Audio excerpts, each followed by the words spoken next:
Perfecto. Entonces les decía que este es el ejemplo de Estado en el mercado, que es el caso boliviano donde el Estado interviene con empresas y todo esto, ¿no es cierto?, en el mercado. Entonces,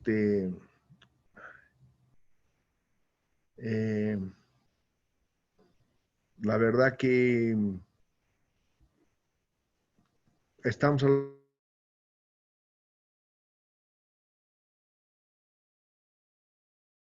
hablando de lo que se consta y el Estado interviene con empresas propias en ese mercado capitalista. Entonces, como pueden ver, ahí es donde entra el famoso concepto de las fallas de mercado. ¿Qué son las fallas de mercado? Son aquellas fallas en las que el mercado no otorga, digamos, ni al consumidor ni al productor de información, de condiciones que le permitan, ¿no es cierto?, cumplir con ese ciclo que hay entre productores y factores de producción y consumidores, con cierta coordinación y varios mecanismos que podrían ser mecanismos de... Entonces, la corrección de las fallas de mercado viene por la vía del Estado. Por eso se habla de la regulación. La regulación no es otra cosa que la existencia de entidades que lo que hacen es establecer las condiciones con las cuales van a intervenir los productores y los consumidores en el mercado. En el caso boliviano hemos tenido nosotros un sistema regulatorio muy importante que ha sido el sistema regulatorio que hubo básicamente digamos, antes del 2000, de la nueva constitución. El sistema regulatorio es propio de aquellos países capitalistas donde el Estado interviene poniendo reglas, por eso se llama regulatorio, sectoriales para que se cumplan de intervención de las empresas en el mercado. El nacimiento del sistema regulatorio fue en los años 50 en Francia, en el gobierno de Gaulle, de Charles de Gaulle, que él planteó y dijo, estamos reconstruyendo Francia después de la Segunda Guerra Mundial y sin embargo todavía aparecen aquí empresas multinacionales, Coca-Cola y un montón de otras, que nos venden productos y nosotros no sabemos qué nos están vendiendo, ¿no es cierto? O sea, no tenemos una idea de qué tienen los productos que nos están vendiendo. Entonces, lo que planteó De Gaulle era crear un sistema regulatorio que eran las famosas superintendencias, ¿no es cierto? Como siempre, Bolivia entra tarde, mal y nunca a este tipo de iniciativas. Nosotros recién hemos creado nuestro sistema regulatorio en los años 80, a finales de los años 80, ¿no? Lo que vino después, el 89. Entonces, prácticamente 30, casi 40 años después de que ya habían hecho todos los países de Europa, Estados Unidos, en fin, su sistema regulatorio. En el caso boliviano, el sistema regulatorio era un sistema en donde teníamos tres grandes superintendencias, que eran el SIRENARE, el Sistema de Regulación de Recursos Naturales, el CIREFI, que era el Sistema de Regulación del Sistema Financiero, y el CIRESE, que era el Sistema de Regulación Sectorial. Dependiendo del CIRESE, que era el Sistema de Regulación Sectorial, venían las superintendencias de electricidad, de transportes, de comunicaciones, de hidrocarburos, la superintendencia agraria, la superintendencia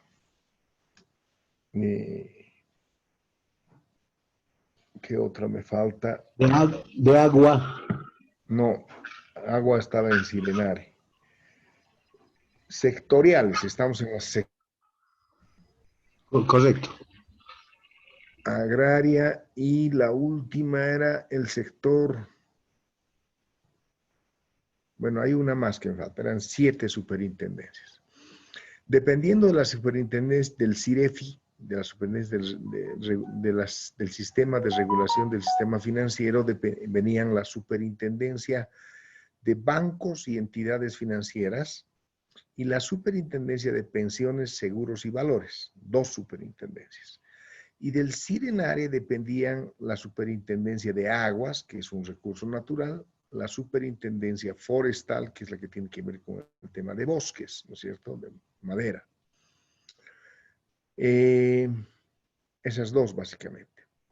Entonces, lo que ocurría era de que, digamos, tú eras un consumidor de gasolina, ponte. Ibas, tomabas gasolina. Me acuerdo Roger Cortés, por ejemplo, que de repente alguno de ustedes lo conoce, hizo una investigación con unas cuantas gasolineras de La Paz, en donde lo que hizo fue comprar gasolina y vio que le vendían por un litro, en realidad le vendían menos de un litro, le vendían 900 centímetros cúbicos, ¿no?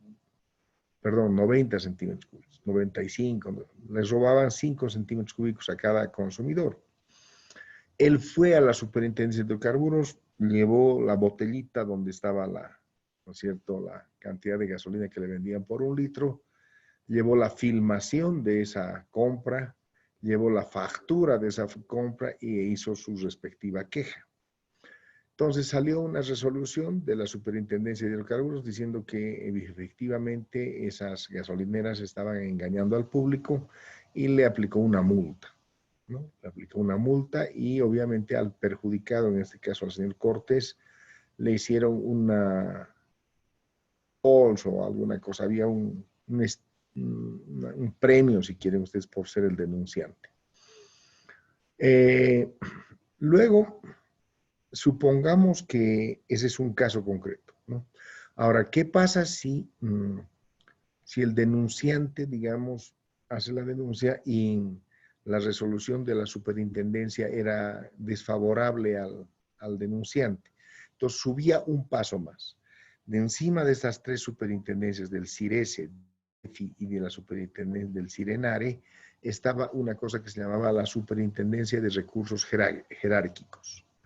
Y en la Superintendencia de Recursos Jerárquicos se aplicaba un principio que es el principio del silencio administrativo.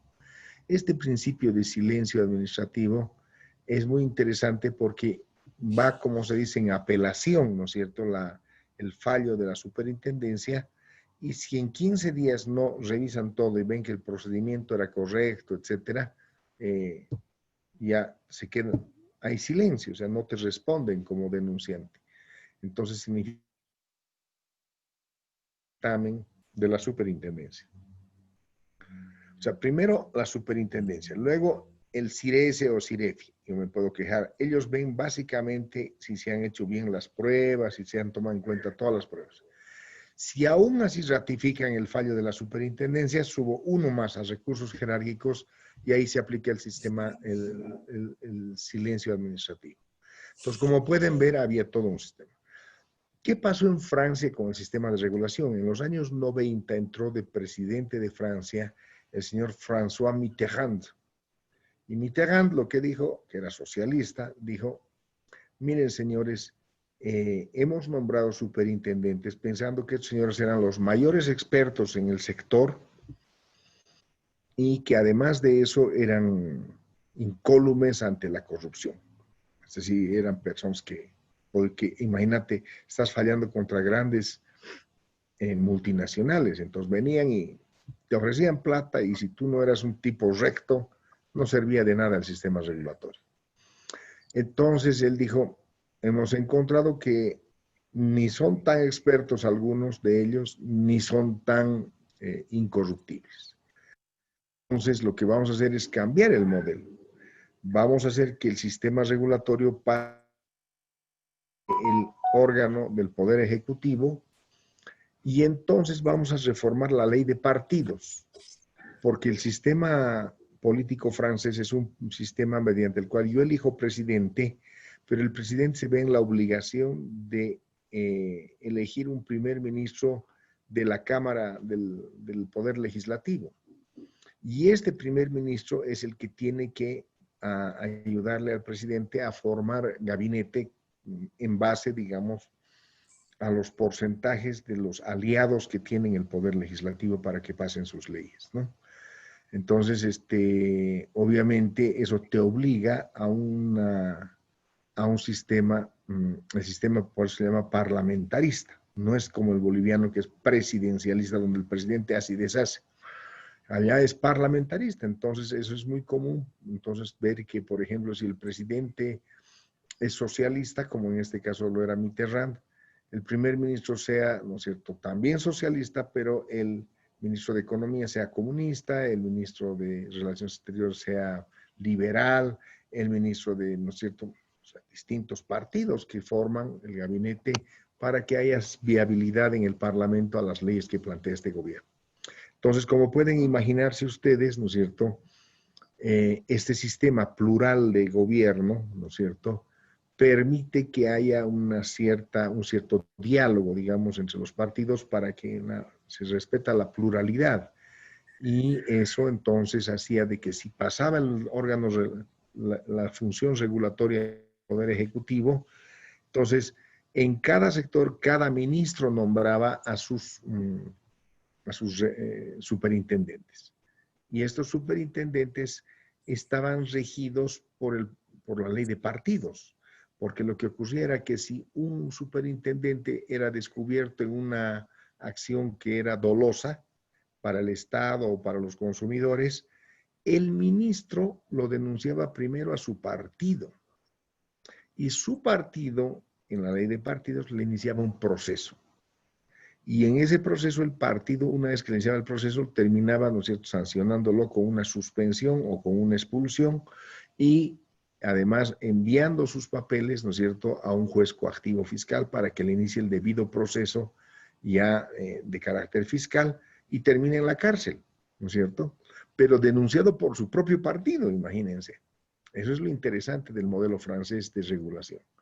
Entonces, el propio partido lo termina sancionando y denunciando al final, ¿no es cierto? Eso porque lo que decía Mitterrand es de que lo que tenemos, decía, es un sistema que exige que el partido político se vea... Perdón un momentito. Carmen, ¿estamos aquí arriba? ¿Quién ha bajado ahorita? Victoria, ven un ratito. Entonces, disculpen un minutito. Entonces, básicamente lo que decía Mitterrand es de que el sistema de partidos era el que tenía que, esa botellita de allá me puede alcanzar, el que tenía que sancionar, digamos, a un superintendente. Entonces, la del fondo. De esa manera, como podrán imaginarse ustedes, se coaligaba el sistema democrático con el sistema regulatorio. Había una correlación, digamos. Mil gracias. Muchas gracias.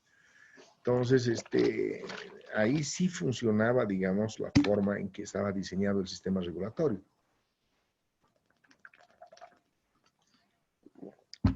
Eso tenía entonces más sentido. En Bolivia, como les he comentado, en los años 90 estábamos entrando al sistema regulatorio francés anterior, en donde los superintendentes eran elegidos por 2/3 de votos en el Parlamento, pero eran independientes.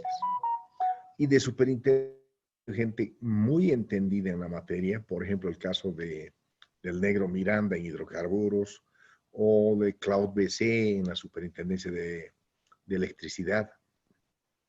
Además, son tipos muy rectos, ¿no es cierto? Miranda hasta el día de hoy vive en una casita en Alto Brajes, modesta, normal, ¿no? Él ha trabajado en empresas petroleras grandes en el Medio Oriente, en Estados Unidos, y sin embargo, ahí lo tienen viviendo en una casa normal el hombre. O sea, un hombre recto, como plomada. Y Claude Bessé, un cochabambino, hijo de franceses, que ha muerto también hace poco, y que en Cochabamba tenía una casa común y corriente, nada extraordinaria, y un hombre sumamente recto también. Y experto en el tema. Había trabajado en empresas eléctricas francesas en el África, en el Asia y en la propia Francia. Entonces, hemos tenido ese tipo de... Pero junto a esos dos que son casos para relevar, siempre hay que relevar los casos que son buenos. Tenemos pues superintendentes que, discúlpenme, eran unos mafiosos, ¿no es cierto? Como todo en la vida, hay de todo, ¿no es cierto? Bajo la viña del Señor. Entonces, cuando entra Evo Morales, dice, nos tenemos que pasar al modelo francés, al nuevo modelo francés. Finalmente lo había hecho un socialista como Mitterrand, entonces hay que copiarse. Y en la nueva constitución se establece que el sistema regulatorio es absorbido por el poder ejecutivo, o sea, por el órgano ejecutivo. Entonces, dependiendo de cada uno de los ministerios, tenemos nosotros ahora lo que se llaman autoridad. ¿No? Del Ministerio de Hidrocarburos, la autoridad de hidrocarburos. Del Ministerio de Minería, la autoridad de minería. Del Ministerio de Asuntos Campesinos y Agropecuarios, la autoridad de agropecuaria, ¿no es cierto? Y así sucesivamente. O sea, siguen habiendo las mismas superintendencias, solo que ahora, ¿no es cierto? La ASFI, por ejemplo, la autoridad del sistema financiero, depende del Ministerio de Economía. Y así siguen habiendo las mismas autoridades, si quieren ustedes, o sea, las mismas, los mismos representantes del sistema regulatorio, pero esta vez dependientes del ministerio, pero con un gran problema, con una gran diferencia en relación al modelo francés. No se ha cambiado la ley de partidos. Es decir, ¿qué significa eso? Significa que como no es un sistema parlamentario el boliviano, lo elige el ministro, pero no hay ningún control sobre ese individuo que ejerce el sistema regulatorio. Es decir, si hace barbaridades, ¿no? Es su compadre del... ¿Qué va a decir el ministro? Nada. Entonces, definitivamente, en la ley de partidos no hay cómo sancionarlo a este individuo, ¿no es cierto?, por la vía de ley de partidos, y en el sistema de la ley 1178 el procedimiento es sumamente engorroso, es muy complicado demostrar que el dictamen de una autoridad haya favorecido a una empresa multinacional, por ejemplo, ¿no? Y de hecho lo han hecho. Ha habido varios fallos de la Autoridad de Hidrocarburos que han favorecido, por ejemplo, a Repsol, ¿no es cierto?, y a Petrobras, por ejemplo, ¿no? Y no les ha pasado nada, se han quedado de autoridades. Entonces, aparecen en la sombra estas autoridades y el sistema regulatorio ha perdido mucha fuerza en términos de control, ¿no? Entonces, no tenemos cómo controlar a nuestro sistema regulatorio. Se supone entonces, por lo tanto, que en un sistema capitalista, así sea capitalista de Estado, estas fallas del mercado tienen que ser controladas por el sistema regulatorio. Esto es lo que nos plantea Stiglitz fundamentalmente, ¿no es cierto? Y Stiglitz es el primero en plantear, digamos, estas modificaciones. Bueno, ese es básicamente entonces el concepto que está detrás de todo esto. La sostenibilidad del desarrollo y la competitividad son dos temas que están íntimamente correlacionados. Los enfoques de desarrollo sostenible son como un ataque a los problemas y de uso irracional de los recursos naturales buscando el uso racional de los mismos. El enfoque transversal que incorpore políticas de desarrollo sostenible en todos los sectores y niveles de gobierno. Y el tercer enfoque considera que la globalización es inherentemente destructiva por la presión que ejerce sobre el uso de recursos naturales y que el mercado demanda de tal forma los mismos que es incontrolable su disposición. Entonces, ahí viene nuevamente Stiglitz con famoso libro El malestar de la globalización. Yo no tienen el libro ustedes, pero sería bueno que se lo consigan, ¿no es cierto? Es fácil de obtener este libro de la venta de estos libreros peruanos. Si yo lo consigo en PDF, se los voy a mandar también. Han visto que ya les he mandado, ¿no? ¿Han visto que les he mandado lo que les he Sí, ofrecido? gracias.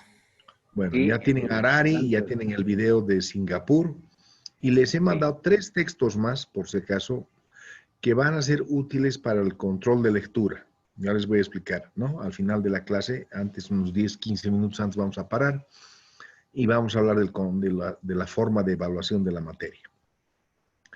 Entonces, básicamente, este es el tema que fundamentalmente hay que tomar en cuenta. Entonces, hay dos autores que son Armstrong y Reed, que dicen que la primera, ¿no es cierto?, la sostenibilidad está relacionada con el tema de conglomerados o clústeres industriales, es decir, es prácticamente imposible que, dicen Armstrong y Reed, que tú logres desarrollo si no has hecho un clúster, un grupo de, digamos, no, de empresas, o sea, en el caso cruceño, por ejemplo, podríamos decir que sí hay un clúster entre los soyeros, por una parte, y las 6 empresas aceiteras que tenemos en Bolivia, ¿no? Tienes los aceite rico, aceite fino, aceite Siempre me olvido los 6 nombres. Bueno, rico, fino, el otro es el aceite único, el otro es el aceite Sao. Sao, correcto. El otro es el aceite, yo sé que no van mucho al mercado ustedes, pero a ver, acuérdense. ¿Cuáles son las otras marcas? ¿Ah? Nuestras señoras y señoritas, mira, no van nunca al mercado, ¿no? Creo que es Sabrosa. Sabrosa, perfecto. Mira, un hombre a tener que decir. Y falta un sexto.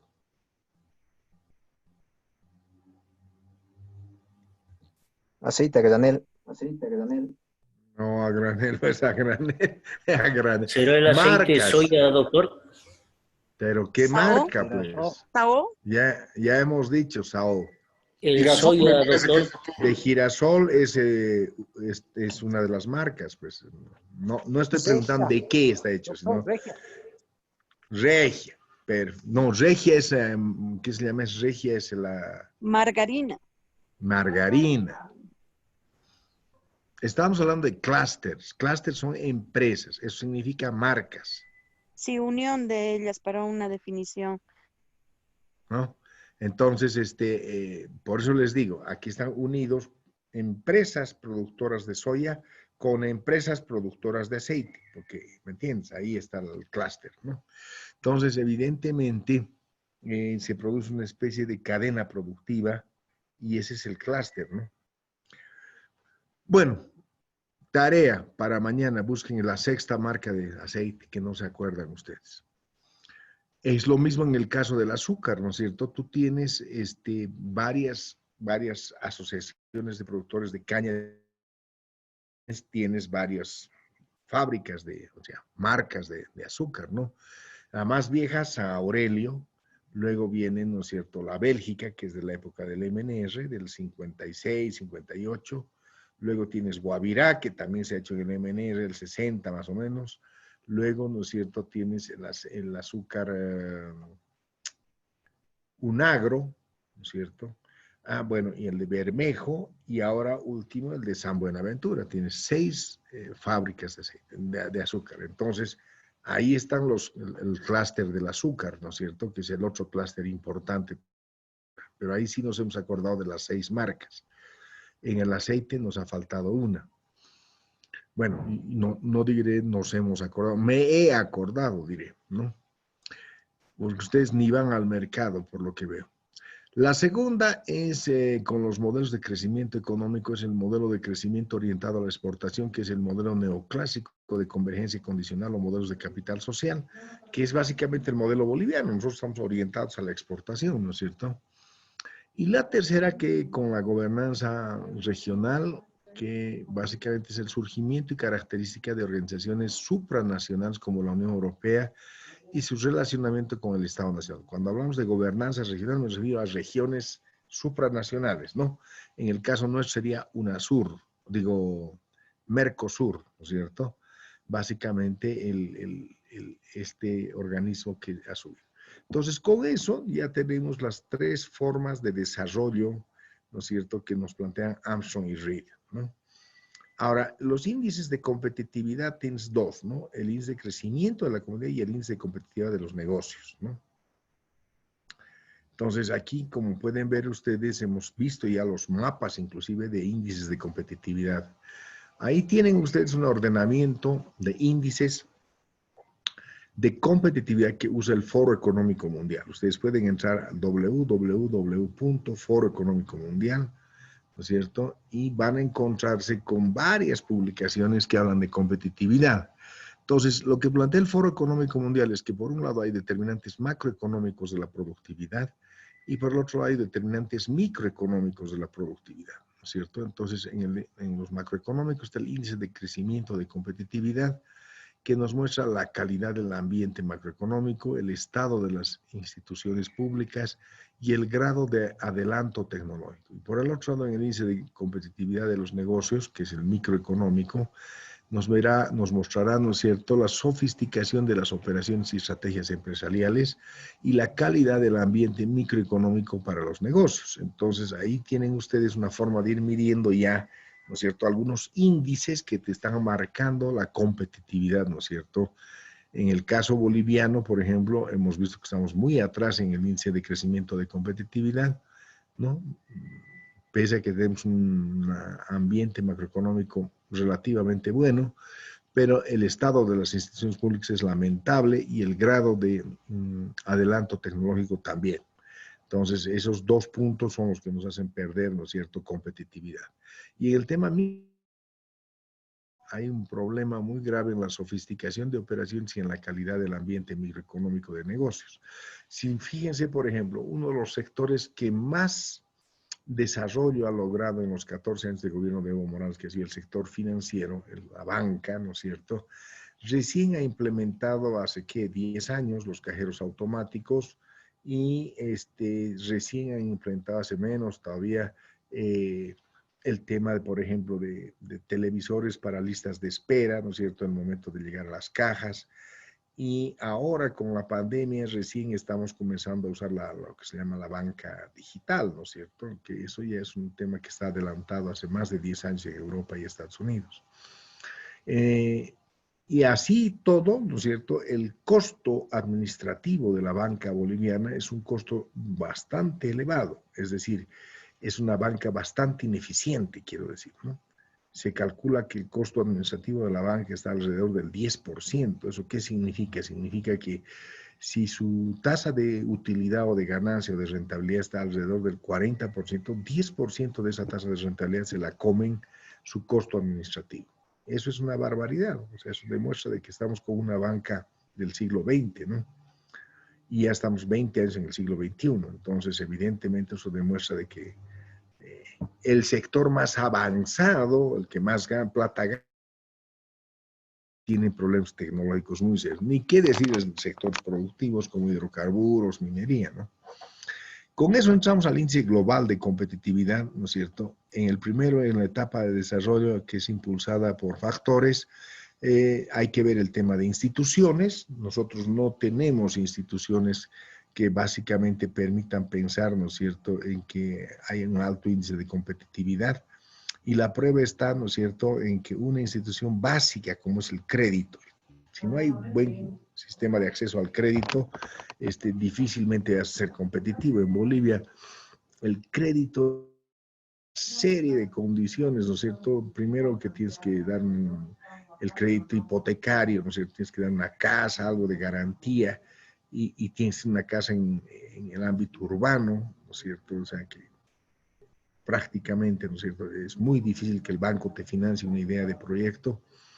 El tema de infraestructura, recién hemos terminado de pavimentar nuestra red fundamental en el gobierno de Evo Morales, quizás es una cosa que hay que reconocer que este fue el gobierno que más kilómetros de carretera ha pavimentado. El tema de estabilidad macroeconómica que recién hemos logrado, pero en salud, educación, etcétera, un desastre, ¿no es cierto? Estamos pésimos.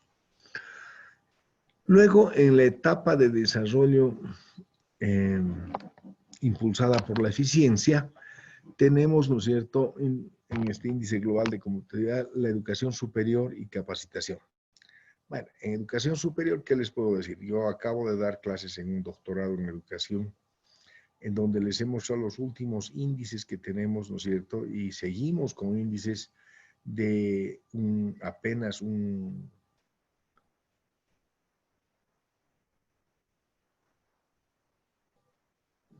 Doña Talía está echada, enferma seguramente, ¿no? O tiene un problema con su cámara.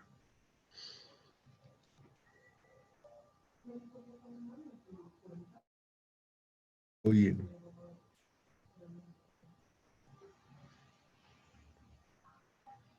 me ha distraído, pero bueno.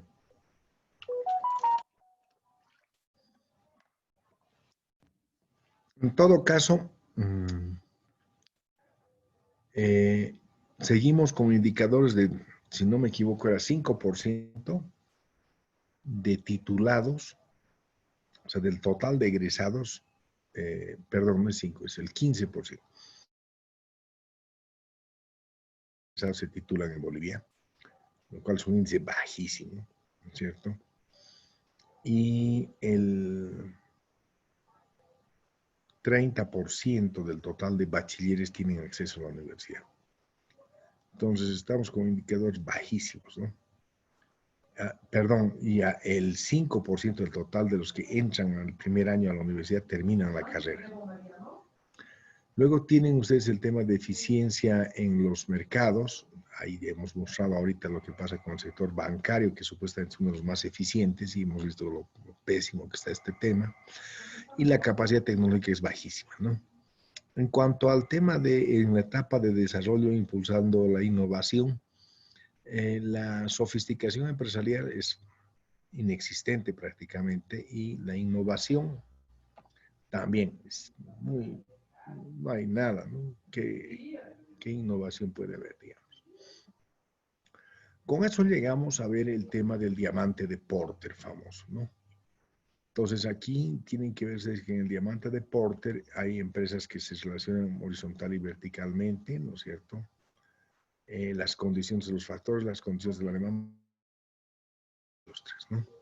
Entonces,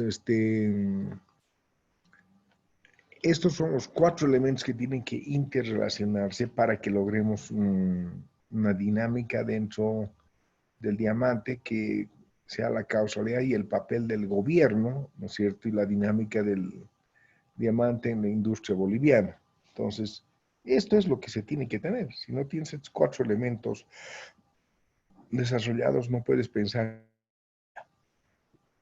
Entonces, señores, esto es lo que básicamente les quería mostrar yo como teoría. Aquí solamente ya es el tema de las exportaciones tradicionales y no tradicionales. Las no tradicionales vienen creciendo, pero en niveles pues ínfimos, ¿no? Fíjense, mientras están creciendo hacia millones de dólares, nosotros están arriba de 200, 2000, digamos, ¿no? Entonces, yo les he mandado les decía, 2 textos, ¿no es cierto? Aquí quiero entrar al grupo.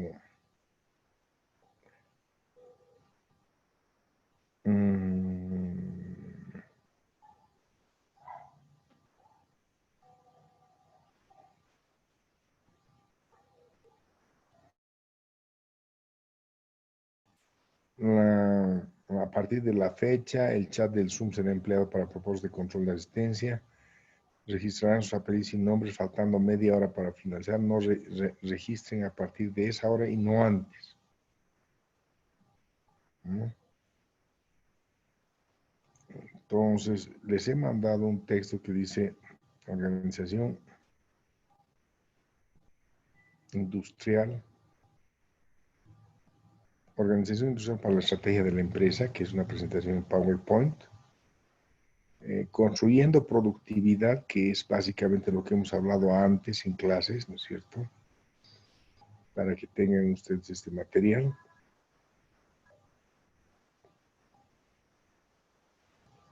Igual es otra presentación, bastante larguita. Esta la hubiera querido yo explicar en clase, pero bueno, lamentablemente no hay tiempo. Y el tema de microcompetitividad, que se refiere a la competitividad de las empresas, ¿no? No del país.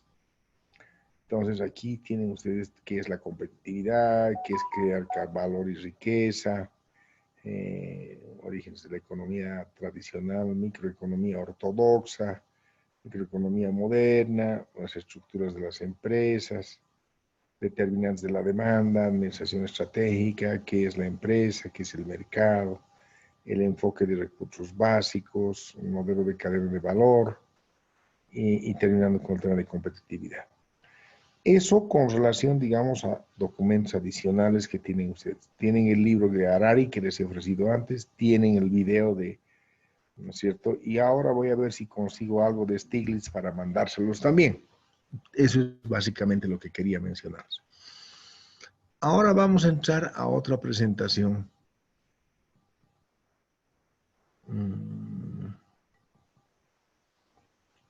¿No es cierto?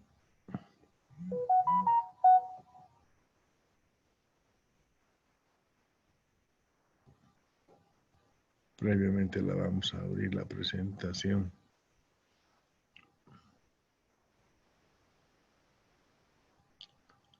Que es la de contexto, ¿no? El contexto de las potencialidades económicas. Entonces aquí está, compartir pantalla. Vamos a compartir. ¿Pueden ver ustedes? Sí, doctor. Sí, doctor, sí. Contexto de las potencialidades económico-productivas. Muy bien. La vamos a poner en pantalla más grande para que puedan ver todos. ¿No es cierto? Ya. Entonces, ¿cuál es el contexto?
Bien.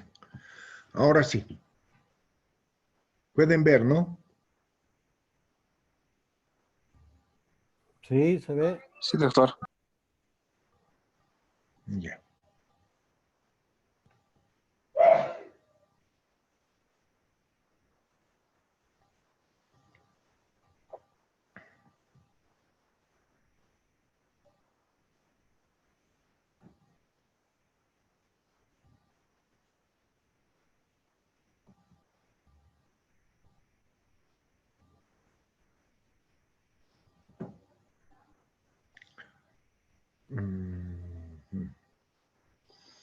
El primer tema que hay que ver entonces, el contexto de las potencialidades económico-productivas, tiene que ver con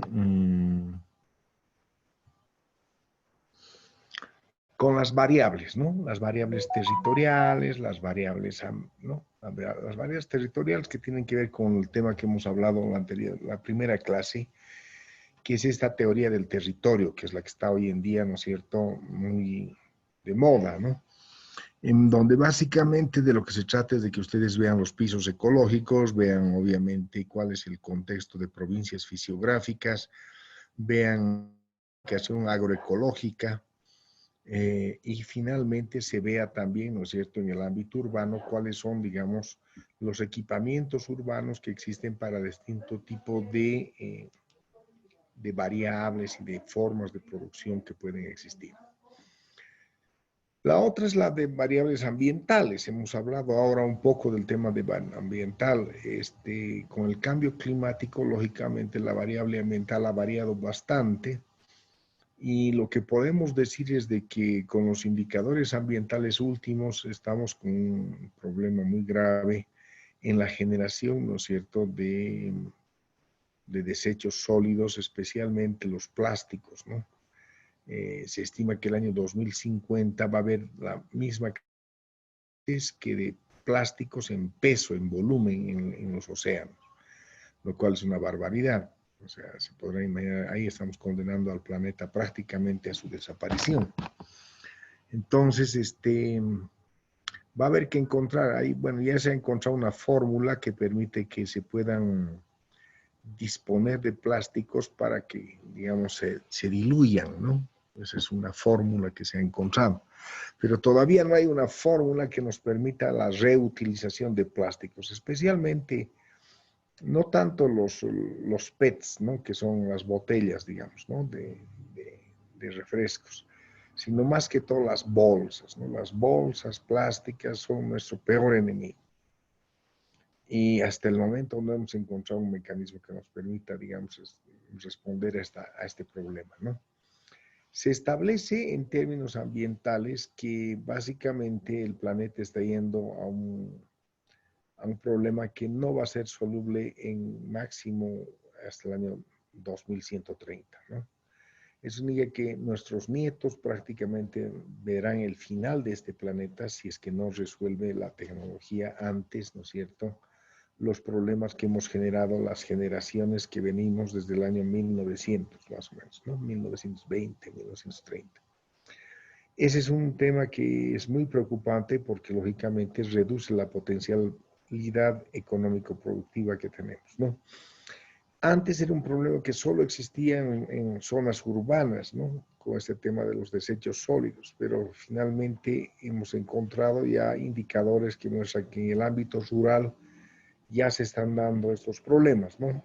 En investigaciones que como UNSA hemos hecho, por ejemplo, en Jesús de Machaca, hemos encontrado que cada año mueren alrededor de unas 30 a 50 vacas y ovejas, porque los ríos que vienen como, digamos, que son derivados del río Desaguadero, ¿no es cierto?, de Desaguadero, traen, como ustedes saben, en zona de frontera se usa mucho plástico, mucha bolsa plástica para el comercio y el contrabando, y después echan las bolsas al río. Entonces el resultado es desastroso porque eso trae los ríos secundarios traen esas bolsas y el ganado obviamente termina comiéndoselos y el resultado es que terminan estrangulando sus tripas, sus riñones, etcétera, y muere. Entonces ya hay un impacto ambiental en el ámbito rural, digamos, de lo que estamos provocando nosotros, ¿no? Lo mismo está sucediendo, digamos, en cuanto se refiere a la disposición de desechos sólidos. Ustedes ven el caso del Alto, ¿no es cierto?, que es ya desesperante prácticamente. El botadero de Villa Ingenio ya no puede continuar. Yo he trabajado en un proyecto que era el de tener un relleno sanitario metropolitano. Habíamos identificado 4 posibles lugares que eran Pocollita, Guayma, el otro era Mazo Cruz, a la salida a Oruro, hay más 4 a mano derecha, que es el altiplano que tiene una serie de hundimientos, ¿no es cierto? Eran prácticamente propicios para rellenos sanitarios casi naturales. Sin embargo, en Pocollita y en Aima, que topamos es de que había chulpares y la gente del lugar no aceptaba porque decía que era una reserva cultural. Entonces no nos permitían, digamos, que podamos trabajar ahí. Y eso que en el caso de ambos, siendo un lugar que estaba en el borde, digamos, están a la altura del cementerio Aires de Ventilla, ¿no es cierto? Más al fondo de Aires de Ventilla, digamos, yendo hasta el borde, digamos, entre Achocalla y el Alto, se podía usar el modelo japonés, que es un modelo donde se usan, ¿no es cierto?, como paralelepípedos con esos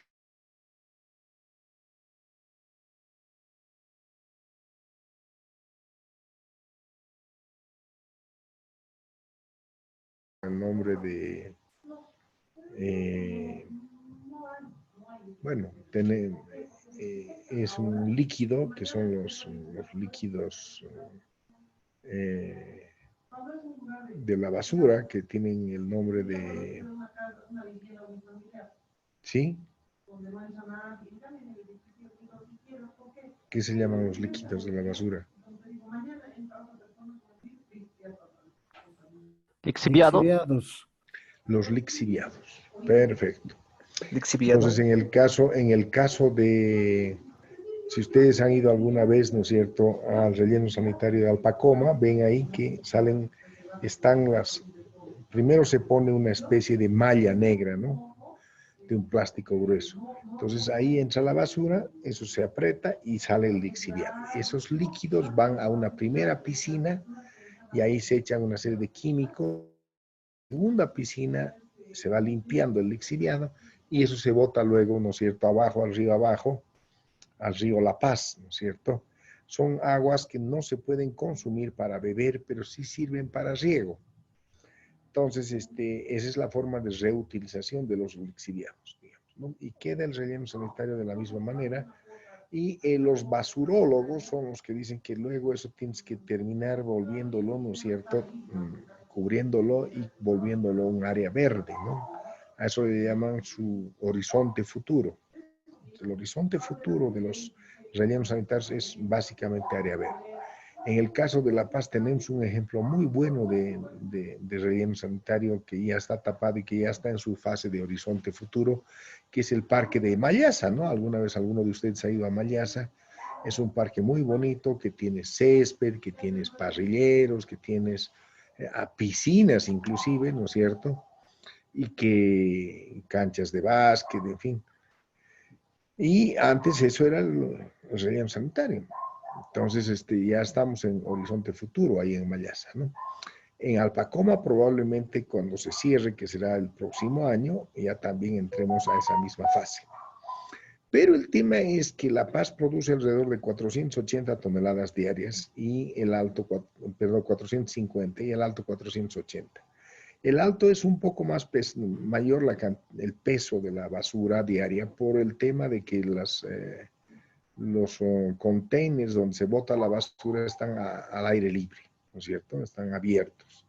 Entonces el resultado es que se humedece la basura y por eso es un poco más pesada, pero prácticamente es la misma cantidad. El gran problema es que la basura paceña va a terminar, ¿no es cierto?, en un 60% ya es reciclaje. ¿Por qué? Porque ya sea las señoras que están circulando por todos los lugares donde se bota la basura o los mismos recolectores de basura a la entrada al Pacoma han debido ver que hay un montón de casetas, ¿no es cierto?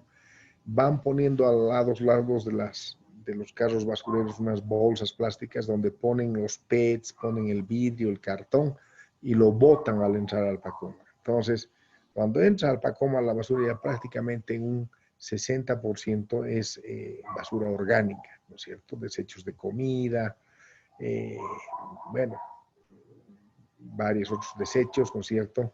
Pero ya no hay ni cartones, ni PETs, ni tampoco hay, ¿qué se llama? Vidrios en la mayor cantidad. Eso ya se ha ido recogiendo en el camino. Entonces, ¿qué quiero mostrarles con esto? De que, en cambio, en el caso del Alto, ¿no es cierto?, no hay ese reciclaje. No hay ese reciclaje. ¿No es cierto? En La Paz, como ustedes saben, la empresa es La Paz Limpia, antes era Tersa, y Tersa es la encargada, perdón, de la relleno sanitario de Alpacoma.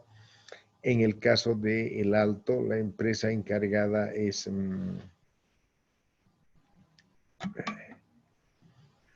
Trébol. ¿Perdón? Trébol. Trébol, correcto. Entonces, como ya no es un relleno sanitario lo de Villa Ingenio, es un botadero. Se bota la basura y hay un convenio con la Junta de Vecinos que a las 6 de la tarde se abren las puertas para que todos los vecinos que tienen chanchos metan su... alimenten de la basura. Yo por eso siempre digo, ya no hay que comer chicharrón en el Alto.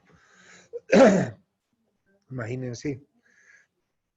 el grado de contaminación que tiene la basura en el ganado porcino. El caso más dramático, sin embargo, no es el del Alto, sino el de Cochabamba. En Cochabamba, en Caracara, es un sistema pervertido, diría yo, ¿no? Porque lo que se hace es pagarles a los vecinos para que entren los casos basureros. Entonces, obviamente, es un sistema que se ha clientelizado, ¿no? Hay una clientela ahí, que son los vecinos que prácticamente se han apropiado del lugar, de un lugar público y, lógicamente, tenemos un grave problema en Caracara, ¿no? Ahora, en el caso de Santa Cruz, ellos han resuelto recién su problema hace poco porque en Paurito encontraron un lugar en los Junos para hacer el nuevo relleno sanitario y a salirse del viejo que era el viejo relleno sanitario, que era el de Normandía, que estaba de la cárcel la cárcel que hay en Santa Cruz, que se llama del aeropuerto El Trompillo, digamos, unos 5 kilómetros más allá, hacia el sur.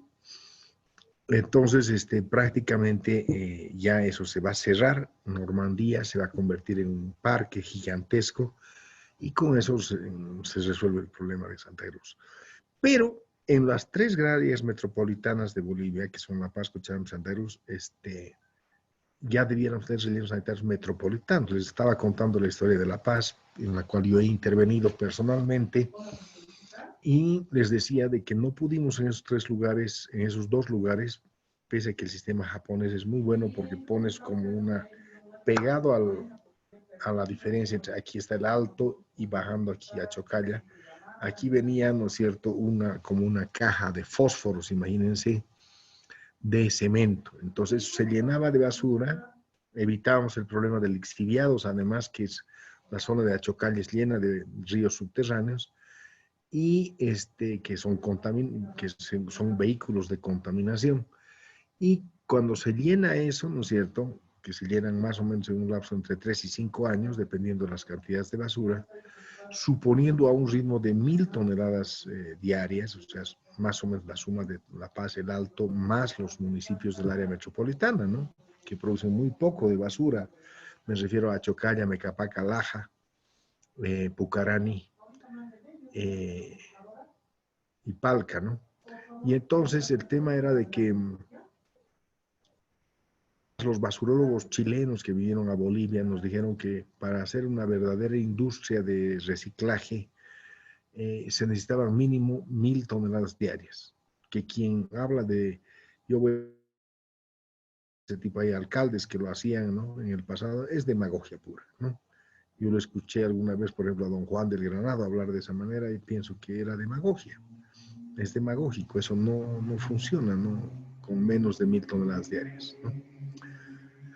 Entonces, la idea era tener un relleno sanitario metropolitano. Entonces quedaba Mazo Cruz. El problema de Mazo Cruz es que está en territorio de Viacha. Y Viacha tiene una cosa que es a favor y en contra. A favor porque obviamente ha resuelto su problema de basura porque el hueco que ha dejado en la montaña de donde sacaban la roca para hacer cemento, los de Soboce, se lo ha regalado al gobierno municipal de Viacha para que ahí haga su relleno sanitario. Entonces, no es al medio, ¿no?, de la montaña, sino es a un lado. O sea, queda cortada la montaña. Y este hueco se lo ha el relleno sanitario. Entonces, lógicamente, el tema es de que ellos tienen el relleno sanitario por lo menos por 50 años más. Todos los alcaldes de Viacha nos han dicho lo mismo. No podemos darles Mazo Cruz porque ¿para qué? Nosotros no nos vamos a beneficiar porque ya tenemos relleno sanitario para 50 años. Entonces, en Mazo Cruz hubiera sido ideal en el Mazo Cruz 3, por lo menos, ¿no es cierto?, casi a la altura de la tranca, de salida a Oruro, y podíamos perfectamente haber aprovechado los 7 municipios de la región metropolitana de La Paz. Pero, lamentablemente, como les digo, el problema es que eso es territorio de Viacha y Viacha no tiene interés porque obviamente tiene resuelto su problema. En el caso de Cochabamba, el problema está resuelto en realidad, pero el problema es que hasta ahora no se ponen de acuerdo los municipios de la región metropolitana, porque quien ha invertido en el tema ha sido Sacaba. Sacaba tiene un relleno sanitario impresionante, impresionante, ¿no? Es decir, tiene capacidad de recibir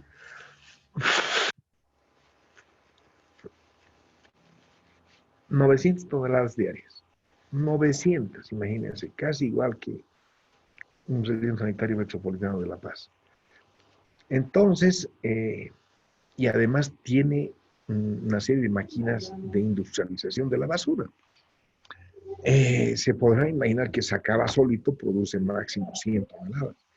La que produce es Cochabamba, que produce 500 toneladas, ¿no es cierto? Entonces, habría que hacer un acuerdo, pues, ¿no?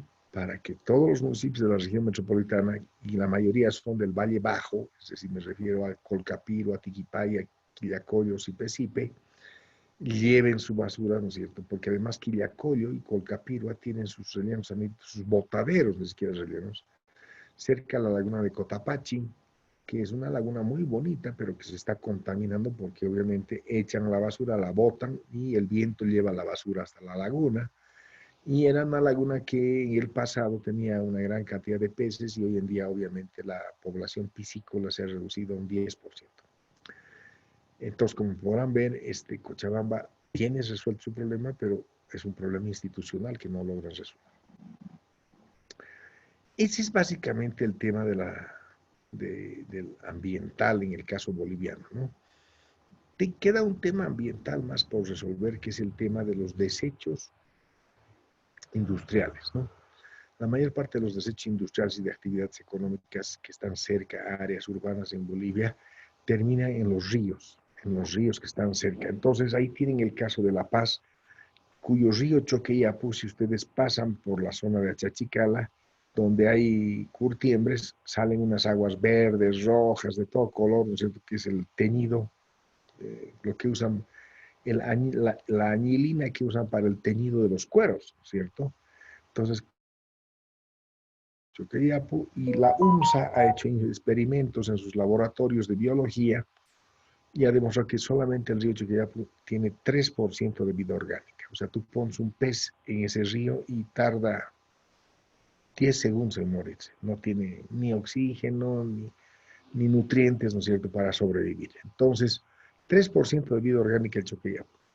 Peor es el caso, bueno, el caso del río Rocha en Cochabamba es lo mismo, es un río que solamente además ahora ya se llena en época de lluvias, después está prácticamente seco, y en la zona que es detrás del aeropuerto, que es Jaihuayco y el Zarco, había, ya las han expulsado, menos mal, ladrilleras que cavan unos huecos y dejan en el fondo, ¿no es cierto?, unos charcos, unas lagunas que se llenan de mosquitos y que son transmisores de varias enfermedades a todos los niños de la zona, ¿no?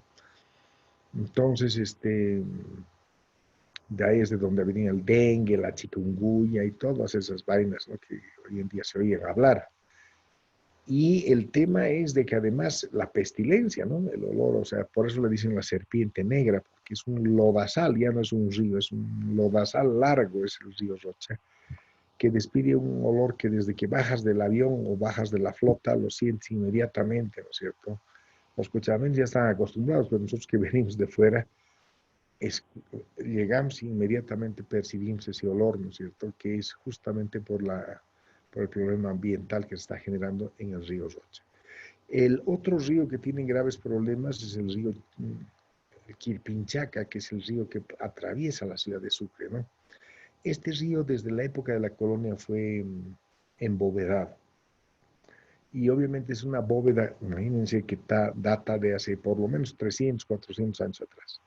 Entonces, esa bóveda está llena, el río prácticamente es un lodazal, igual que el río Rocha, ¿no es cierto?, pestilente, por supuesto, y es el habitáculo perfecto para ratas de este tamaño, grandotas, ¿no es cierto? Entonces, Sucre debe tener la población de ratas más grande de todo Bolivia, per cápita, ¿no es cierto? Y cuando ya llega a la zona de Yotala, que ya sí tiene un poco de agua, porque es río abierto, ¿no es cierto?, se junta con otros dos ríos que son afluentes del Pilcomayo y con ellos, ¿no es cierto?, se generan en época de lluvias permanentemente desbordes porque no tienen ningún control.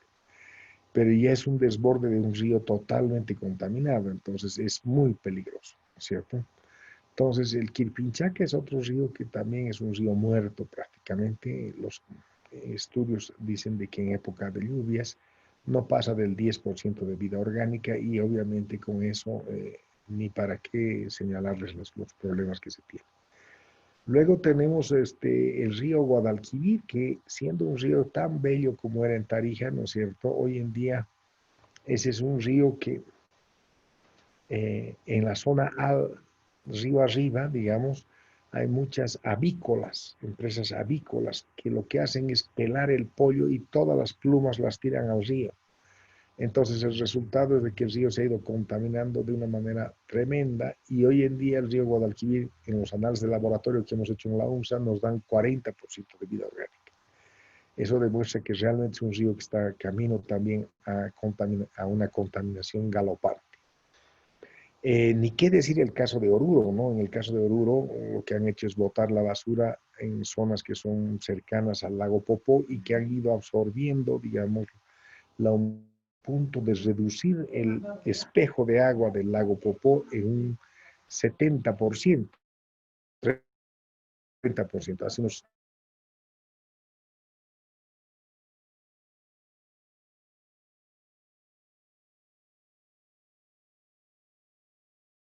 estamos en un 50% espejo de agua del original río Popó tal como era. O sea que vean ustedes cómo también hemos dañado, en este caso, no un río, sino un lago, y un lago importante, ¿no? A nivel de Bolivia.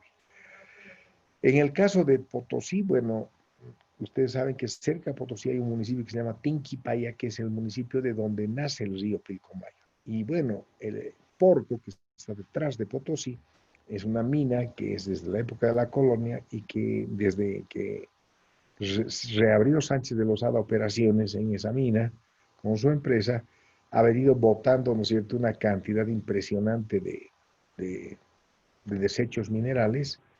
Y después, cuando ya Sánchez Lozada dejó la mina y se la dejó a cooperativistas mineros, peor, con mayor descontrol todavía, lo que ha hecho que el Pilcomayo hoy en día, ¿no es cierto?, que sale desde Tinquipaya, atraviesa, pasa por un ladito de Potosí y se va, ¿no es cierto?, a Chuquisaca primero, ¿no es cierto?, pasa por cerca de Ñuxchu, que es una comunidad que es donde se refugió el mariscal Sucre después de que lo balearon en Sucre.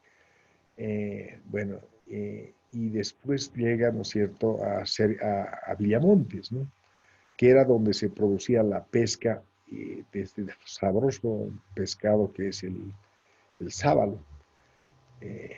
Yo no sé si ustedes han comido sábalo alguna vez en La Paz o en Villamontes, ¿no? Tan rico, tremendo sábalo con mote y con una papa y ya, uno de los platos más sabrosos que puede haber en Bolivia. Bueno, ese plato hoy en día que uno lo comía en la orilla del río en Villamontes, ya no se puede comer, ya no se puede comer. ¿Por qué? Porque primero que los Huenayek, que es la etnia que vive en la zona, aprendió la pésima costumbre de pescar con dinamita. Entonces, ¿cuál es el problema? Que cuando pescas con dinamita, estás matando los huevecillos de los peces, ¿no es cierto? Estás eh, eliminando. Y lógicamente, entonces ahí se ha producido un daño ecológico tremendo. Y encima de eso, desde Porco venían, ¿no es cierto?, los desechos minerales que han contaminado el río. Entonces, hoy en día, el Pilcomayo se va primero a la Argentina y después al Paraguay y termina siendo afluente del Paraná, ¿no es cierto? De que en la Argentina han hecho controles ambientales mucho más estrictos, han regenerado el río de una manera muy interesante y con eso entonces sí tienes sábalo en la zona, en el Pilcomayo ya en territorio argentino. Y si quieres comer sábalo hoy día, tienes que comprar el sábalo que viene de la Argentina. Viene en camiones frigoríficos y es sábalo argentino. No hay otra forma de comer un pescado que era totalmente boliviano antes. A ese extremo ¿qué se llama? Hemos dañado, digamos, un río boliviano, eh, tal vez el más importante, o el segundo o tercero más importante después del Mamoré y del río Beni. Luego tienen ustedes, ¿no es cierto?, el caso del río, justamente hablando del Mamoré, el río Ibaré, que es un afluente del río Mamoré, que es el que pasa por cerca de Trinidad, y la laguna San Juan, que está en Trinidad mismo. Recién hace unos 5 años ha empezado a hacerse la construcción del sistema de alcantarillado en Trinidad. Antes de eso, obviamente, había pozos ciegos en todas las casas y además se tenía sistemas que botaban las heces, o sea, los desechos humanos, ¿no es cierto?, los residuos humanos a la laguna San Juan y de ahí al río Ibaré. La laguna San Juan, por eso se decía, los venianos en chiste decían que Trinidad era Puchilandia, ¿no? Puchi es caca, ¿no? Y Puchilandia le decían a Trinidad, porque tenía también, igual que Cochabamba, un tremendo mal olor, ¿no es cierto? Una pestilencia. Lo bueno era de que en el caso de la laguna San Juan, Dios es grande, había mucho una planta que se llama el tarope, y el tarope es una planta acuática que absorbe todo esto, se alimenta de todo esto. Entonces, gracias al tarope, digamos, no hubo una acumulación, si quieren ustedes, de estos residuos humanos, ¿no es cierto?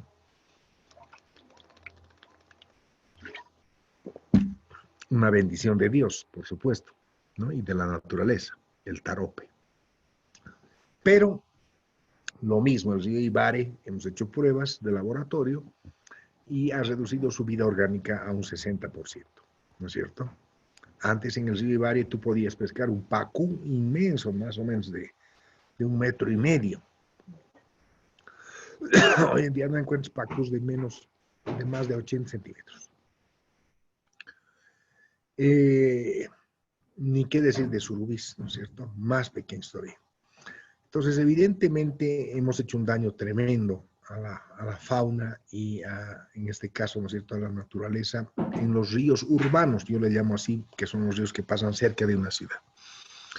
El caso del río Acre es otro igual, ¿no es cierto?, porque el río Acre, y eso que Cobija es una ciudad chiquitita, también hemos hecho pruebas de laboratorio y está en un 70% de vida orgánica, gracias a que se ha botado basura, desechos humanos, etcétera, por mucho tiempo. Hoy en día tiene un botadero, Cobija ya tiene además, ¿no es cierto?, algún sistema, digamos, de control en cuanto a ya tiene sistema de alcantarillado y eso obviamente ha mejorado muchísimo la situación. Pero ya le hemos hecho daño, ya es un río dañado, el río Acre, ¿no? Y eso que es un río internacional. El único río que tal vez se ha salvado de esta masacre, de esta actitud destructiva del ser humano que tenemos los bolivianos, ha sido el río Piraí. Y eso ha sido gracias a que hace unos 20 o 30 años atrás, sí, alrededor del 2000 o de 1990, el ingenio Guavirá comenzó echando el bagazo de la caña de azúcar al río Piraí. Y eso provocó que los peces que había en la región, que no eran peces muy importantes, o sea, eran, ¿qué se llama estos peces pequeños? Eran bogas, no como las del lago Titicaca, otro tipo de boga, y había otro pez también pequeño que se llama el piramintú o algo así.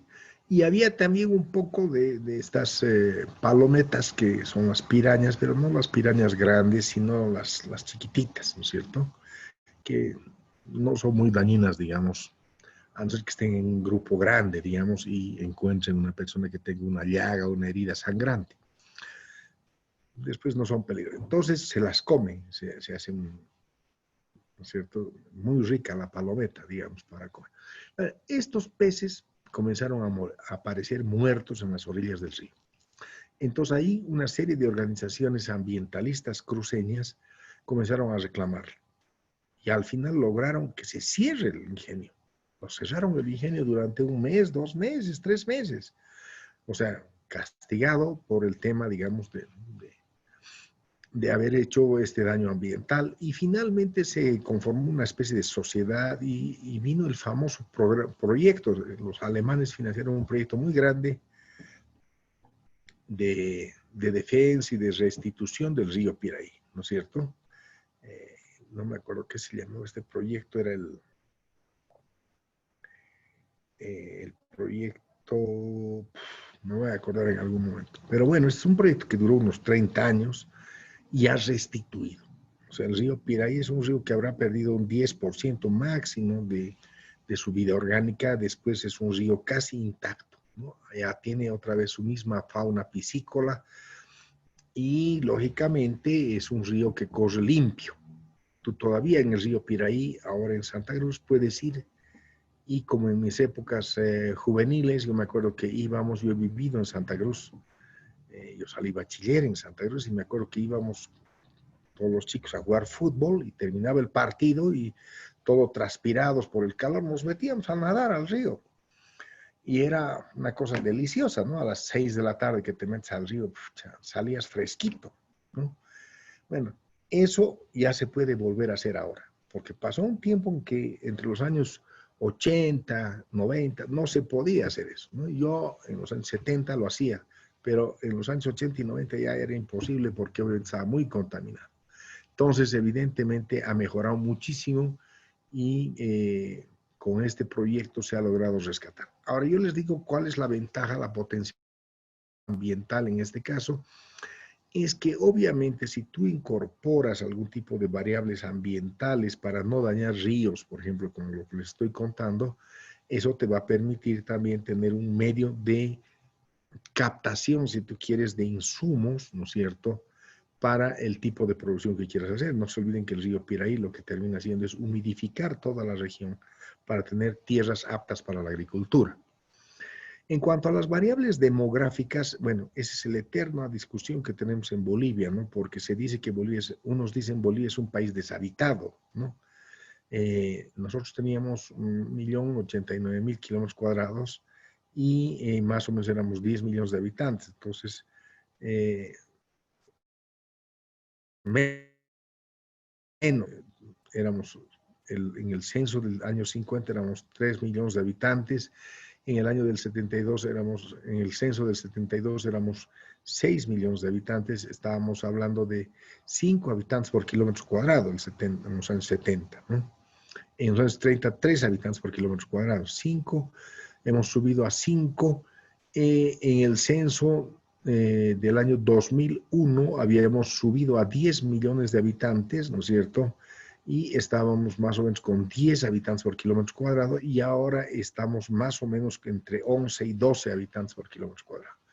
Bueno, esas cifras obviamente no tienen nada que ver con cifras como la de Suiza, por ejemplo, que estamos hablando de 1.500 habitantes por kilómetro cuadrado, o Francia, que está, creo, si no me equivoco, en algo así como también 1.500 o 2.000 habitantes por kilómetro cuadrado. Inclusive Estados Unidos y Brasil, que son países tan grandes, ¿no es cierto?, están con indicadores de 40, 50 habitantes por kilómetro cuadrado. Entonces, que eso nos muestra que realmente hay otros que piensan que tenemos la cantidad de habitantes que tenemos que tener, porque además, y este es un tema que combina la variable territorial con la demográfica, del 1.000.000 de kilómetros cuadrados que tenemos nosotros los bolivianos, hay que restar por lo menos un 20% que son cordillera, o sea, son nieves eternas, ¿no es cierto?, y es cordillera, son cerros donde tú prácticamente tu capacidad de explotación es mínima, ¿no es cierto?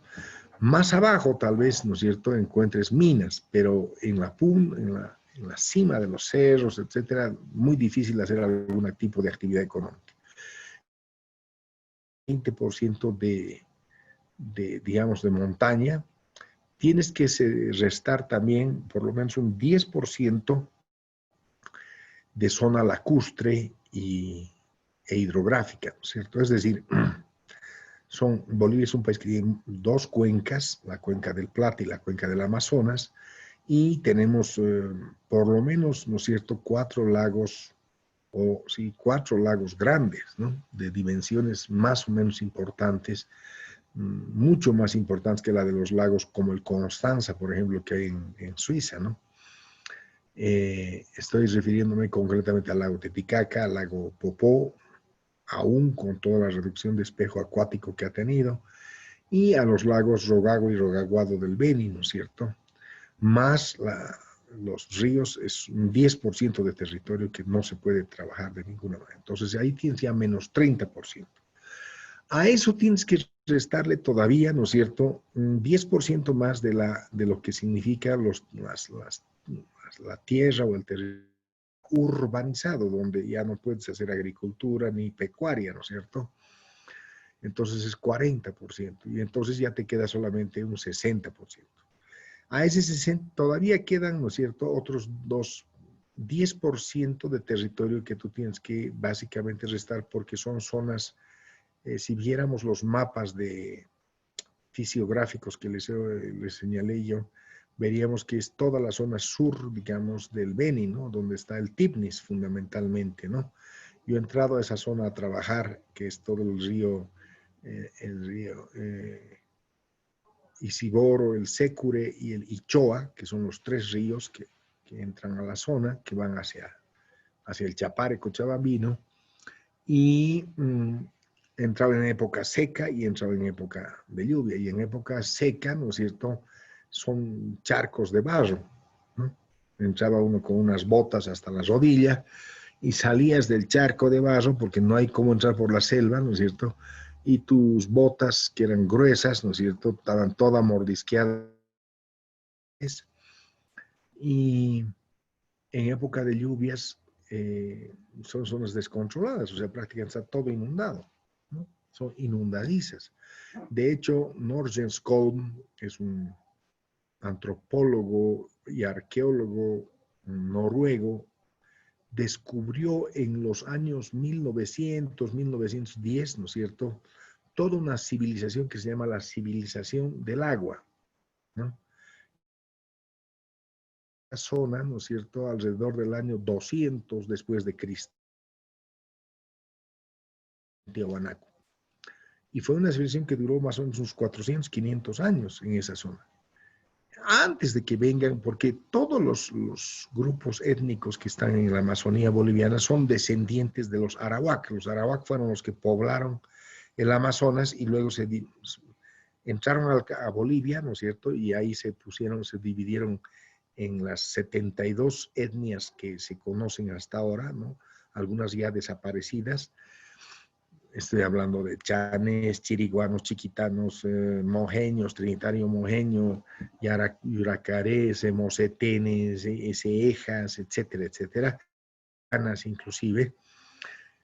Todos son chimanes, por supuesto, descendientes, ¿no es cierto?, de los arawak, que es digamos, la etnia madre, más o menos estamos hablando del año 1200, 1500 antes de Cristo, y de ahí van descendiendo, ¿no es cierto?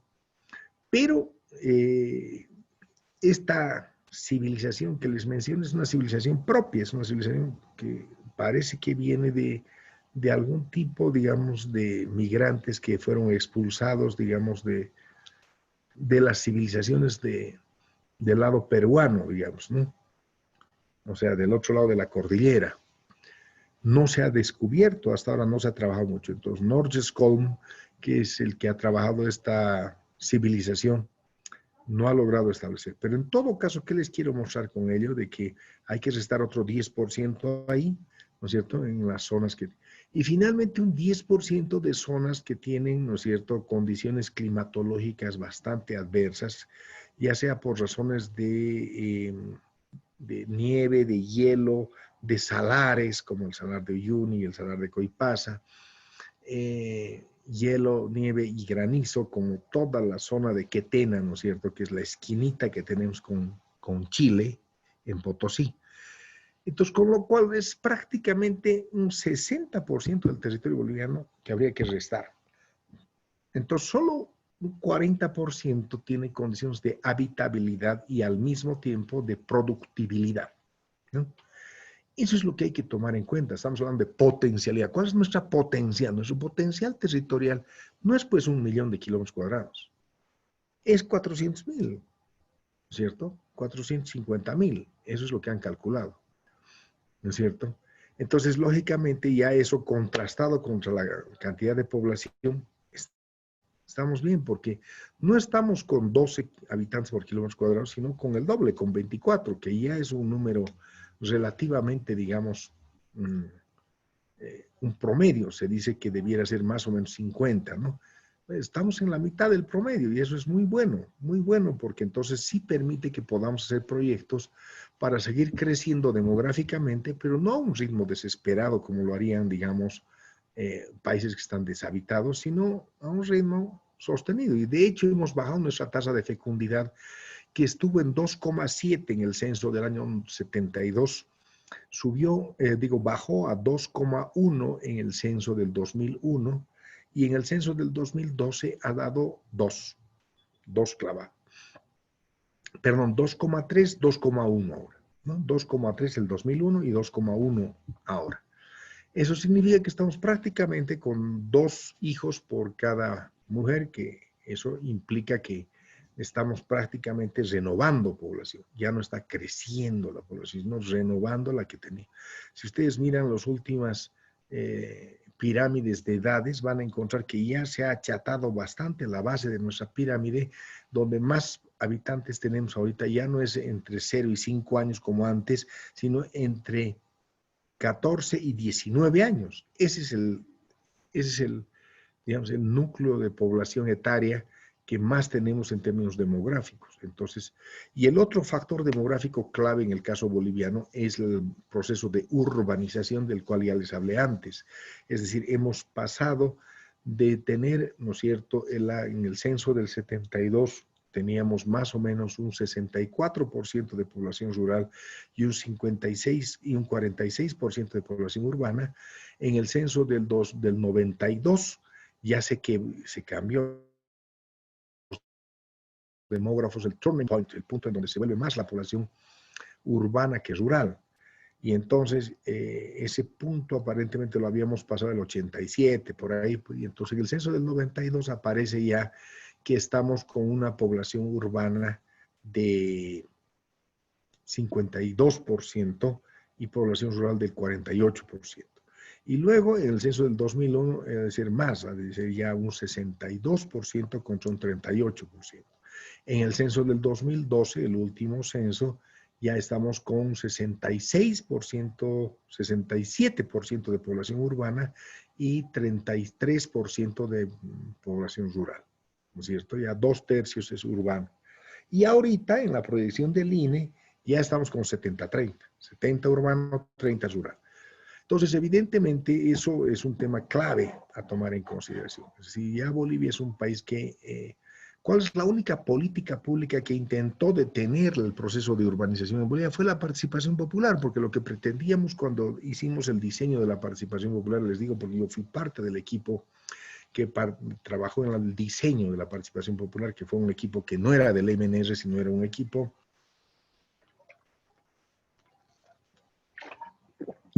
de gente que venía del MBL, o otros veníamos de experiencias de izquierda, etcétera. Y además técnicos, todos con formación técnica profesional de posgrado. Y uno de los objetivos que nos fijamos era detener el proceso de urbanización. Entonces, ¿lo logramos? No lo logramos. En eso fracasamos. Lo dice uno de los autores.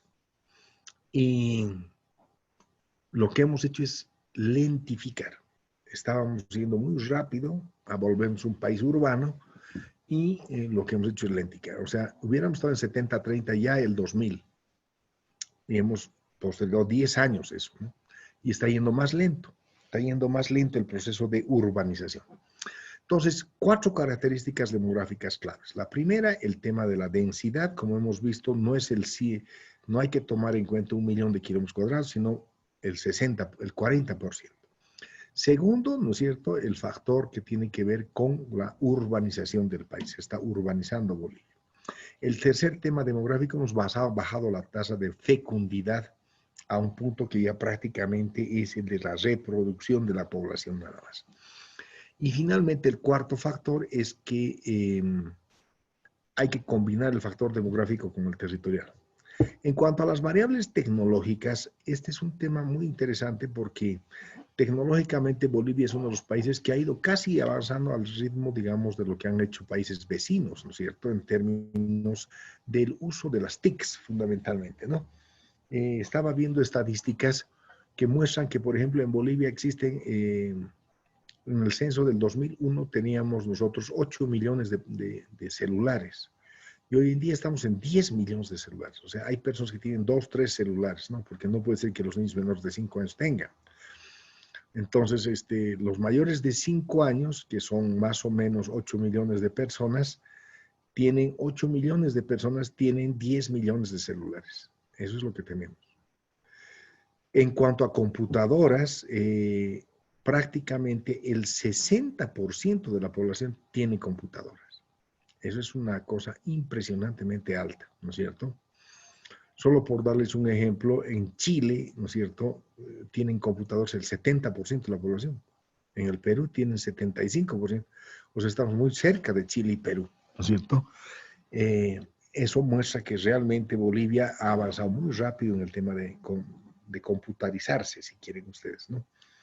Luego, en cuanto al uso de otro tipo de tecnologías de información y comunicación, como por ejemplo el Internet, el uso de Internet en Bolivia, nunca estábamos, bueno, en el censo del 2001 estábamos en alrededor del 20%, y hoy en día ya estamos en casi el 45% de la población que tiene acceso al Internet. Entonces eso les muestra también que estamos creciendo a un ritmo bastante rápido en el tema del Internet. Ustedes dirán, es que ha ayudado mucho el satélite Tupacatari. Contra todo pronóstico, no es así. No es así. Nosotros estamos haciendo uso de otro tipo de la famosa red subterránea más que del satélite. El satélite estamos vendiendo, ¿no es cierto?, espacio de conexión satelital a otros países. No es prácticamente a Bolivia, ¿no? En donde el tema tecnológico falla es en el tema productivo, porque obviamente hemos mecanizado la agricultura extensiva, o sea, me refiero a la soya, a la castaña, a la caña de azúcar, al arroz, pero en sembradoras, cosechadoras, etcétera, pero no hemos avanzado mucho, digamos, inclusive en el altiplano, ¿no es cierto? La quinoa también ya tiene un cierto avance tecnológico muy interesante, y algunos otros cultivos también como la cañagua y la, ¿qué se llama? ¿Qué se llama? Este blanquito, chiquitito. Bueno, ya me voy a acordar. Hemos avanzado bastante, pero lo que no tenemos, lógicamente, es ¿El amaranto? el amaranto. Muchas gracias.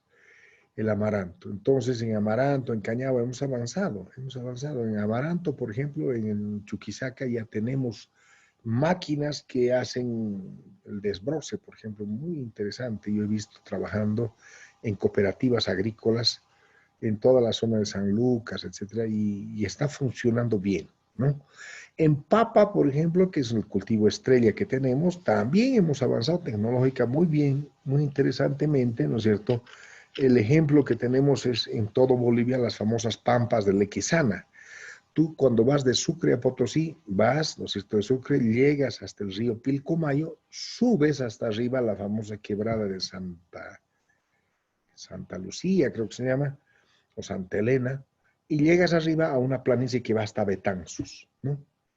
Y esa planicie, que se llama las Pampas de Lequesana, es una planicie que en los años 70 y 80 recibió crédito agropecuario del Banco Central de Bolivia, en un programa que se llamaba el FRA.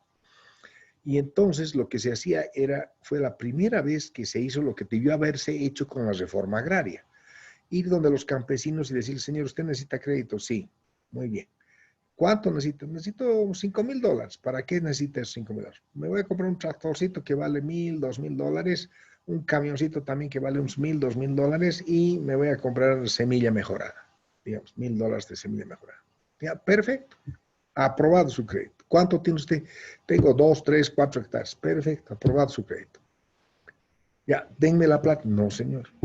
Aquí está el camión, aquí está el tractor, aquí está la semilla y aquí de Yapa un agrónomo que lo va a acompañar a usted en todo su procedimiento para que realmente sea productivo. Entonces a eso se llama crédito con asistencia técnica o crédito asistido, ¿no es cierto? Que en otros países ya se hace hace tiempo. Y el resultado fue óptimo, óptimo, señores, porque Lequisana entonces se disparó en los años 80 y 90 a una productividad que llegaba en algunos casos hasta 10 cargas de papa por hectárea. Una barbaridad, ¿no es cierto? Tanto es así que inclusive se les encontró mercado externo. Toda la papa de Lequisana salía hasta Holanda. Y en Holanda esa papa era mezclada con, digamos, harinas y otras cosas. Y cortadita, ustedes las volvían a recibir y es la papa que te compras en McDonald's o en Burger King. Esa papa luego la compra McDonald's o Burger King y esa es la papa que te la venden en cuanto a hamburguesa. Es papa de Lequisana. Bueno, no es solo de Lequisana, ¿no? Obviamente comprarán también papa de Holanda, la papa holandesa es famosa, y también por eso es en Holanda el centro de producción de estas papas fritas, y también, digamos, de Estados Unidos y de otras partes del mundo que compran papa y se concentra ahí en Holanda y hacen esta mezcla que es la que permite tener papa frita para todas las hamburgueseras transnacionales del mundo. Entonces, y el resultado ha sido incremento de ingresos, muy interesante. Ahí tienen un ejemplo claro de un éxito económico en Bolivia, muy localizado, por supuesto. El 80% de los hijos de campesinos de Lequisana tienen formación universitaria, 80%, imagínense eso.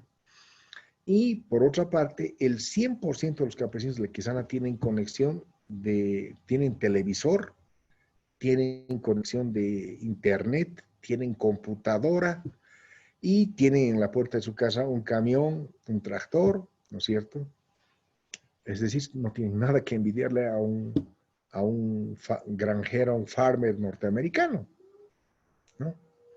Entonces, evidentemente, como puede ver, Lequisana es interesante a tomar en consideración cuando hablamos, digamos, de desarrollo tecnológico en la agricultura boliviana, ¿no? El tema de papa en Lequisana, impresionante, ¿no? ¿Qué ha pasado? Que estos señores no han querido hacer barbecho, obviamente no han querido descansar su tierra y hoy en día en un 50% de las tierras de Lequisana están, no diré liquidadas, pero obligadas a tener que parar en su producción. Entonces tú tienes que, en este momento en Lequisana, la producción ha bajado a la mitad. Hay muchas tierras paradas y obligadas a hacer barbecho para que puedan recuperar sus nutrientes. Las has presionado demasiado durante mucho tiempo, entonces 30 años seguidos o 40 años seguidos, es lo mismo que le va a pasar a Santa Cruz dentro de poco, ¿no? Y ocurre este tipo de fenómeno. Entonces, en la industria boliviana, ni qué hablar, el tema tecnológico es un atraso total, una lágrima, ¿no es cierto? La industria farmacéutica, de La Paz, la industria de alimentos de Cochabamba, ¿no? Los Tillman, etcétera, la industria de materiales de construcción, lo mismo, ¿no es cierto? La única industrias que tal vez han evolucionado tecnológicamente son la industria cervecera, ¿no es cierto? Y la industria cementera, ¿no? La industria de cemento. Ahí sí se tiene avances tecnológicos interesantes, el molido de las piedras, por ejemplo, en Soboz, etcétera, ya no es el que se tenía antes, que era casi, ¿no es cierto?, con unas máquinas que daban vueltas y, no, ahora ya tienen formas mucho más modernas y entonces obviamente el resultado es que ha mejorado la calidad del cemento y la calidad de nuestra cerveza en ambos casos, ¿no? Pero en el aceite también ha mejorado mucho la tecnología, ¿no es cierto? Aunque hace rato que son 40, 30, 40 años en promedio que no se renuevan las maquinarias, ¿no es cierto? y la industria del azúcar, que también ya tiene una experiencia interesante en términos tecnológicos. Pero fuera de esas 4 ramas, ¿no es cierto? Tal vez la industria del vino, que ha mejorado también en Tarija bastante, ¿no? Para mejorar la calidad. Pero fuera de estas 4 o 5 ramas, no hay más industria boliviana de la que se pueda hablar que tecnológicamente esté basada. Las variables sociales tienen que ver fundamentalmente con el tema, digamos, de pobreza, y ya hemos hablado de este tema en la clase de ayer. Y obviamente el otro tema fundamental en la variable social es el tema de si hay más o no hay más clase media. Este tema lo tocó primero el vicepresidente Álvaro García Linera, que habiendo reducido la pobreza extrema de 40 a 20%, lo que cabía era pensar de que entonces había aumentado la clase media. La clase media, porque antes teníamos una pirámide que decía que el 3% de la población era la población de ingresos altos, el 40% era extrema pobreza, el 20% era pobreza, o sea, 60% de pobres, y al medio, ¿no es cierto?, teníamos un 37% de población que era la clase media. ¿No?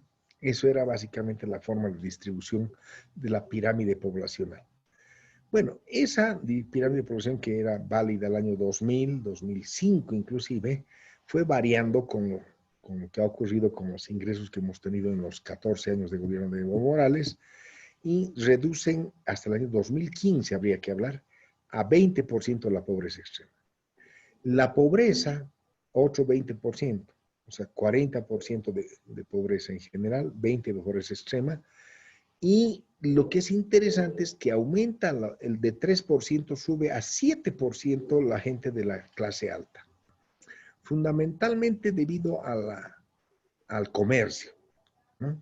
Y dentro del comercio, obviamente, al contrabando y al narcotráfico, ¿por qué no decirlo?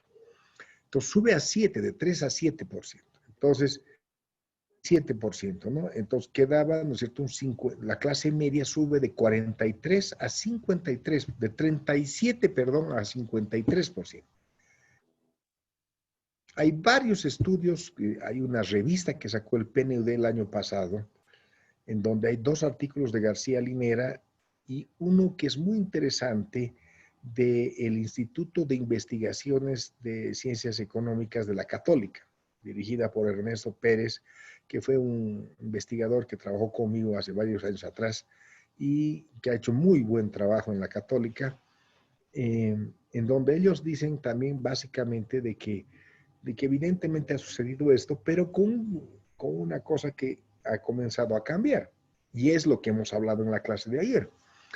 La CEPAL hace una estimación de que lo que ha ocurrido en Bolivia es de que después de haber bajado a 20% la extrema pobreza, hoy en día, al 2019, ya había subido al 36%. Otra vez, porque han bajado otra vez los precios de las materias primas. Y obviamente al 2020 ya estaremos otra vez en 40, con seguridad, porque imagínense la pobreza que se ha generado con la pandemia. Entonces, señores, hemos avanzado del 2005 al 2015 en bajar la pobreza y ahora otra vez hemos vuelto a subir. Y obviamente la pobreza en general, o sea, la pobreza moderada, siempre se ha mantenido en un 20%, eso no tiene mayor variación, con lo cual la clase media nuevamente se ha achicado. De 37% había crecido al 53%, y ahora si el 60% está en pobreza y 7% está arriba, ¿no es cierto?, es gente que se ha enriquecido, 67%, entonces la clase media de 53 ha bajado al 33%. Eso es básicamente la primera estimación a grandes rasgos que habría que dar como variable social. Si eso es así, señores, el gran problema es mercado interno. Porque ¿quién es el que te consume la producción? Básicamente la clase media, porque tiene más o menos ingresos sostenibles. Entonces, si tienes una clase media de 33%, ¿qué tipo de mercado interno puedes construir? ¿No es cierto? Muy difícil que puedas construir mercado interno. Ese es el gran problema entonces cuando hablamos de variables sociales, ¿no? El tema salarial, por otra parte, que es otro tema social, solamente afecta, porque la población económicamente activa es en un 80% informal en Bolivia. Hemos visto los datos de la OIT y de Naciones Unidas, y de ese 80-82% es comercio. Entonces, el 20% que es la población que tiene empleo formal, ¿no es cierto?, y que además se ha visto reducida por las estadísticas que les mostraré después sobre la afectación del COVID-19, es una población asalariada, ¿no es cierto?, que cumple lo que manda la OIT para empleo digno, que es el empleo digno, el que tiene seguro de corto plazo, seguro de largo plazo, ¿no es cierto?, básicamente, y condiciones de seguridad industrial. En el caso nuestro, ¿no es cierto?, ese 20% es una minoría. Entonces, esa minoría, no sé, cualquier tema salarial que yo trate, va a afectar al 20%. Cuando la COP reclama aumento salarial, yo me río, ¿no? Bueno, se reía también don Álvaro García. Acuérdense que, no me acuerdo qué año fue, creo que el 2010, dijo, a mí no me interesa discutir el salario con minorías. La COP se enojó con García Linera, ¿no? Pero tenía razón García Linera, porque era el 20%. El 20% de la masa de Bolivia es asalariada, ¿no es cierto? Entonces, evidentemente, señores, cuando planteas el tema salarial, estás discutiendo algo que le beneficie solo al 20% de la población. Entonces, lógicamente, el 80% de la población vivimos, diré, porque todos tenemos actividades que son a destajo, ¿no es cierto?, por cuenta propia. Entonces, lógicamente, el tema salarial nos interesa un pito, ¿no es cierto? Ahora, hay sectores que bastante, ¿no es cierto? Es un tema que hay que trabajarlo. El sector que en cambio no ha mejorado en nada y por eso está en las calles desde hace unos 5 años es el sector salud. Entonces, evidentemente, ¿no es cierto?, esos son temas que habría que ir comenzando a trabajarlos de manera discriminada. Y el tema de las variables históricas, que básicamente tiene que ver con todo este tema de, digamos, la exclusión social, el nación, etcétera, que son variables que hay que comenzar a trabajarlos y que hasta el momento no se han trabajado demasiado en Bolivia, ¿no? Ese es básicamente entonces el contexto de las potencialidades, ¿no?, en cuanto se refiere a las variables que hay que trabajar. El contexto territorial, además, tiene que ver con la discriminación que tenemos en Bolivia del departamento, región, municipio y mancomunidad, y hemos hablado de la diferencia entre espacio y territorio, y sin territorio, y la respuesta es sí. Miren el caso de los palestinos, por ejemplo, han sido Estado durante mucho tiempo sin territorio. Entonces, ya hemos hablado de la diferencia entre espacio y territorio, y aquí viene la teoría del territorio que les anunciaba yo en la clase de anteayer. Entonces, esta teoría del territorio, que es la que me interesa que desarrollemos con calmita, la vamos a ver mañana. ¿De acuerdo? Entonces, ya son las 9 de la noche, lamentablemente no puedo decirles cuál va a ser el trabajo, entonces vamos a dejar para mañana a primera hora, con los que entren de entradita, vamos a ver el tema de cómo se va a hacer la evaluación del curso en detalle. Ahí vamos a trabajar ese tema y va a ser un premio para los que entren tempranito al chat. Hasta mañana entonces, jóvenes, Hasta porque mañana, doctor. tienen trabajo Mañana, ustedes y doctor. yo también clases. Hasta mañana entonces. Muchas gracias, doctor. Hasta mañana. Hasta mañana a todos. Cuídense. Cuídense, hasta mañana. Usted también, está muy Hasta interesante la mañana. clase. Gracias. Gracias, hasta mañana.